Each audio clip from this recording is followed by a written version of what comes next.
How's it going, everybody? This is Van from Van's Paints, and today I'm going to be talking to you about a game that I've really fallen in love with recently.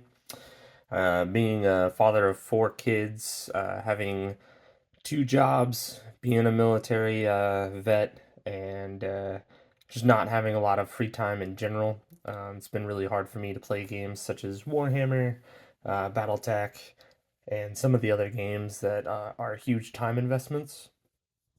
And so I recently sought out this game. I had seen some of their previous games that were produced a couple years back and was very familiar with the format of being just these really fast paced, hardcore, skirmish level tabletop games. And wanted to give this one a try because I really like the aesthetic. So today I'm going to be unboxing this new force box that I've gotten, which is the Harlow First Reaction Force. So it's going to come with everything you need in order to play the faction, but you still will need the rule book, set of the tokens, and the dice. But without further ado, we'll go ahead and unbox it. So real quickly, I do just want to add that this is an American made and owned company, veteran owned and operated as well. You can really see that the people that are designing the miniatures have, some real world military experience. A lot of the weapons look like they're just slight futuristic offshots of the weapons that, modern militaries use today. But in this box, you're going to get three teams, three unit cards, a force card, and then the bases for them. And so multiple models will have their stats on one card, which we'll get into. But the force card itself is kind of like your force rules or universal rules for anybody to use. And there's some rules in the rule book that kind of dictate how you spend resources in order to do so. But for the purposes of this, we'll just go over the three teams that this comes with.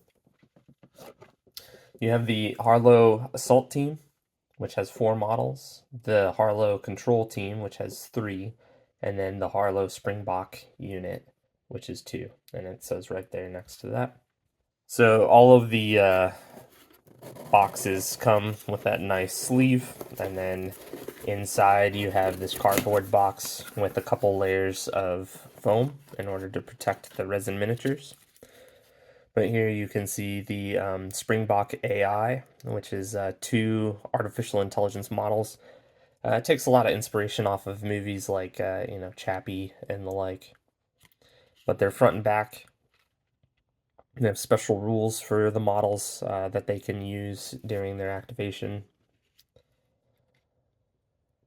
You have the control team. Again, some special rules.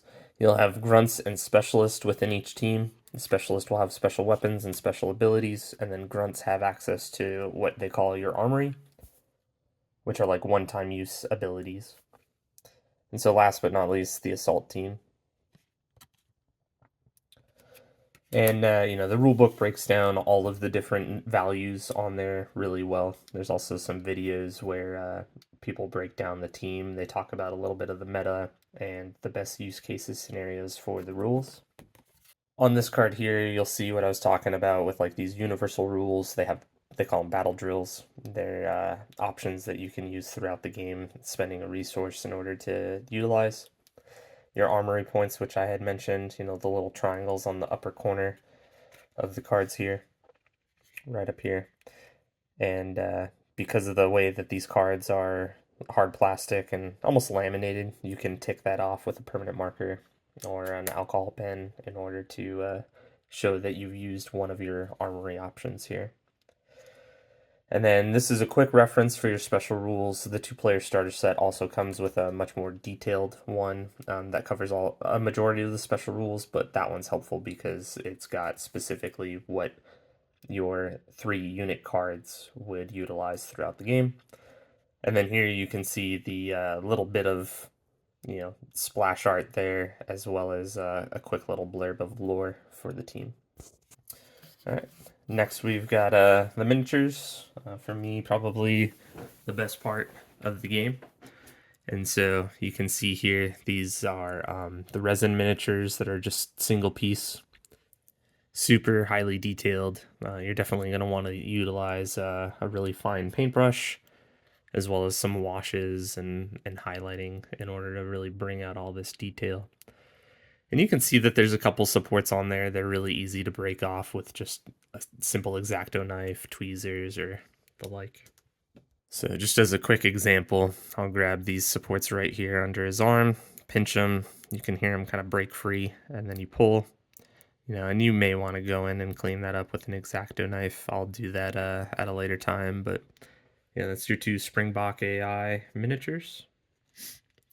And this game is miniature agnostic, so obviously, you can buy and play with whatever you want. But yeah, these guys are great. Super affordable. The box was $60. As opposed to buying a kill team for Warhammer Kill Team, and then also having to buy the token set and the cards for another $40. You're probably looking at $120, $130. You're getting all of this for about $60 or less whenever they have sales.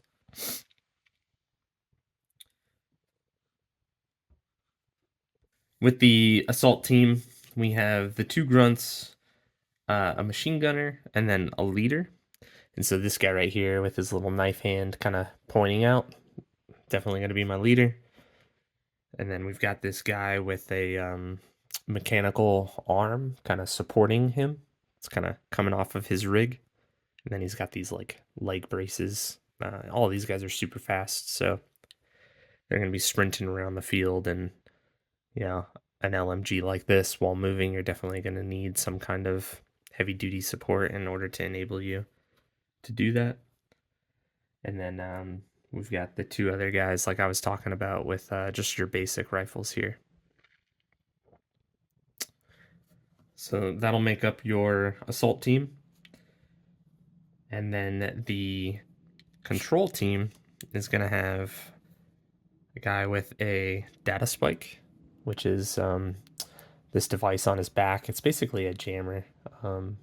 Second guys use something similar to this right now in order to, find the enemy. You've got this guy here. Definitely looks like he's got a kind of like a ski mask or some kind of a face cover on. And then we've got this guy here with the grenade launcher. And so that'll be one of your two specialists. You'll have the data spike guy, the one with the antenna coming out of his back, and then the guy with the grenade launcher as your other data specialist, or excuse me, your other specialist.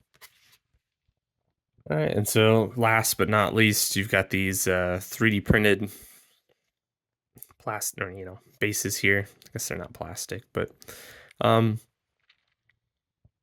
nothing bad with them. I always glue the guys down or put them on like a putty so I can prime them. And then what I've been doing with these guys, since the teams are so small, is buying some pre-made bases. There's a company called Gamergrass that has these pre-made bases. You'll see they're $19.99. You can get them discounted depending on where you're looking. But for me, it's just one of those things. I don't have the time and energy to put really super detailed bases and varied bases based on each team that I've collected. And so I've chose to just budget some of my money so that when I get a new team, I can also get a new set of bases. And because, all of the teams for the most part are just on these 25mm bases and there's less than 10 of them, I just grab one of these. It works out perfect for me.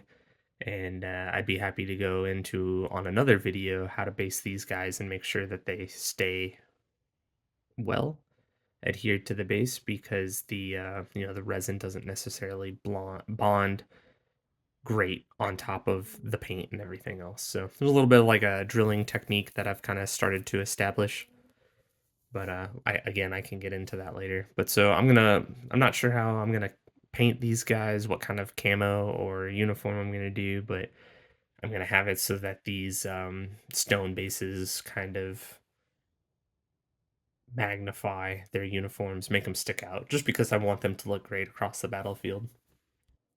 But, so that was pretty much it for the unboxing. Great models. Super happy with how I've got them out of the box. I have had a couple of the models, the resin, with bent barrels. So like this guy here, this is one of the guys from Manticore Boars Group. And, obviously he's got a really long barrel. It was pretty warped whenever I got it, but I was able to just run it over some warm water and very gently bend it back into place and then just rapidly cool it with some cold water just from, the sink. But I would definitely give all of these guys a good wash with some mild soap.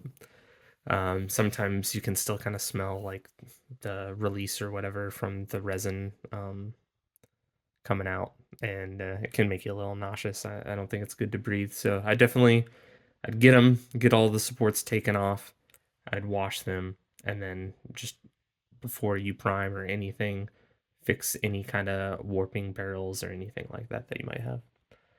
So I really enjoy painting, and I really like to start doing some tutorials on that.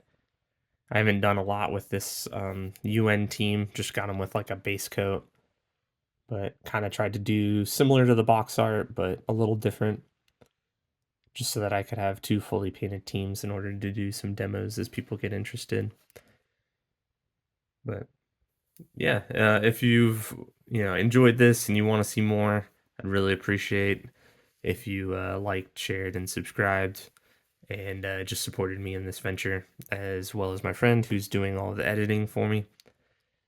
If you want to talk about it more, I'd be happy to discuss with you guys in the comments, and I hope you have a great day.